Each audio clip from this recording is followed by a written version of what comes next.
সিলেটের বিয়ানীবাজার উপজেলার কুড়ারবাজার ইউনিয়নে কুশিয়ারা নদীর পাশে ডাইক ভেঙে পানি প্রবেশ করায় প্লাবিত হয়েছে উপজেলার আঙাজুর মহল্লার খসির নামনগর, এমনি পৌর শহর ও বারৈগ্রাম টু সিলেটের প্রধান সড়কের আবদুল্লাপুর এলাকা।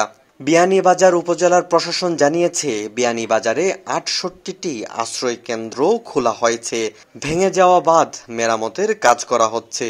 সিলেটে প্রায় অপরিবর্তিত রয়েছে বন্যা পরিস্থিতি। সুরমা ও কুশিয়ারার পানি ৪টি পয়েন্টে বিপদসীমার উপর দিয়ে প্রবাহিত হচ্ছে। তবে সিলেট পয়েন্টে গত রাতের চেয়ে পানি কমেছে ৪ সেন্টিমিটার। বৃষ্টি তেমন না হওয়ায় সিলেট শহর থেকে কিছুটা পানি নামতে শুরু করেছে। তবে ড্রেইনের পানি আর বন্যার পানি এক হয়ে দুর্গন্ধ ছড়াচ্ছে, যা নিয়ে দুর্ভোগে নগরবাসী। বন্যা তো সিলেটের অবস্থা তো খুবই খারাপ, এবং বিশেষ করে সিলেট শহর ও উপশহরের যে অবস্থা, যে বাড়িঘর ডুবাইল, মানুষের জিনিসপত্র তো একেবারে নষ্ট হইতেছে, নিচতলা অধিকাংশ মানুষের ডুবায়।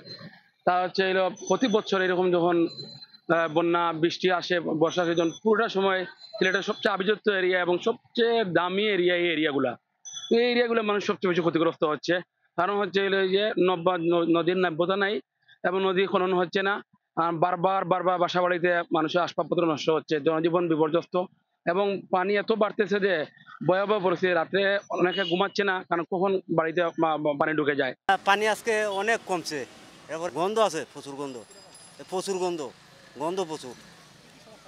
গন্ধর লাগি তো অনেক সমস্যা। প্রসাব করতে যাওয়া যাইতেছে না রাস্তাত, গন্ধর লাগি ভূমি আয়ে অনেক পচার যত তাদের সব রাস্তা উঠে গেছে। পানির ভিতর গাড়ি টানা লাগিচ্ছে, বুঝছেন না? এখন প্রতিটা রাস্তায় তো পানি বাড়তেছে। পানি হালকা কমছে, কিন্তু দুর্গন্ধ ছাড়ার জন্য ভাই রিক্সা চালাইতেছি না, কারণ সব জায়গায় পানি। এদিকে গেলে পেসেঞ্জারে ভাই ঘুরে যাও, এই রাস্তা গন্ধ রাস্তা লয়ে গেছে ভাই। পানি প্রচুর পানি, গড় থেকে বারোনি যান না, আমরা যেদিকে পুরাটা ডুবাইল।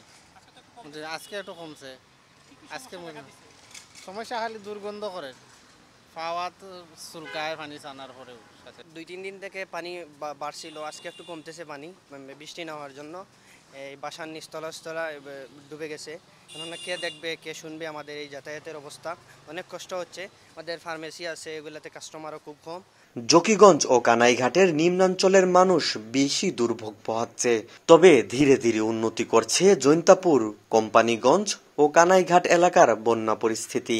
পানি উন্নয়ন বোর্ড বলছে, গত রাত থেকে শুরু করে এখন পর্যন্ত মেঘালয়ে কোনো বৃষ্টি হয়নি।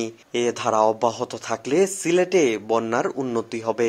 এই মুহূর্তে সুরমা নদীর পানি বিপদসীমার ৭১ সেন্টিমিটার উপর দিয়ে এবং কুশিয়ারা নদীর পানি বিপদসীমার ১২৯ সেন্টিমিটার উপর দিয়ে প্রবাহিত হচ্ছে, এবং যেটা পর্যবেক্ষণ করা হচ্ছে পানি দ্রুত নেমে যাচ্ছে।